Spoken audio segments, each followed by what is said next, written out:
ಆದರೆ ನಮ್ಗೆ ಯಾಕೆ ಕಾಲೇಜಿಗೆ ಬರುತ್ತಿಲ್ಲ? 2 ತಿಂಗಳಿಗೆ ಕಾಲೇಜ್ 2 ತಿಂಗಳು for showing that still we are outside the class. Being a home minister, he doesn't know there is no law for uniform there in Karnataka. See, the whole question, this controversy has been created and manufactured by a few people around, for example, the BJP itself.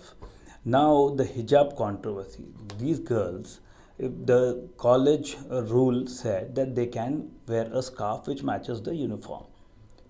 And they were only wearing a scarf, and there's a lot of difference between the hijab and wearing a scarf over the head. And what's happened now, and this has been happening in the country for the last 70 years.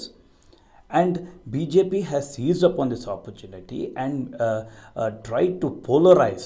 And all this is happening with the elections in mind, which will come in the next 1 year. And it is the fundamental right of these girls. And what are we trying to do? Deny education for these girls whose exams are there in another 2 months. And on the basis of not letting them wear a scarf. See, and mind you, this was an issue which could have been sorted out amicably in the college itself. It was not necessary, but BJP has made it into a huge political row. Let it be the home minister or the education minister. They could have sorted this out much better. And now what's happened?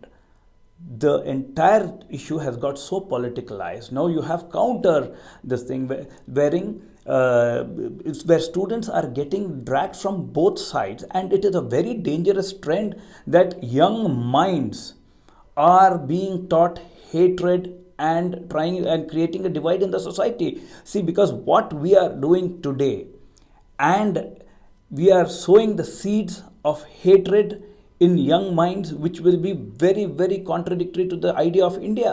And in India, we all have lived peacefully. And if you've observed, it is only now, it is only after BJP has been in the state as a prominent party, this all is happening. Otherwise, we all were living peacefully. And I think it is a fundamental right, and it is harassment of those girls who are sitting in protest.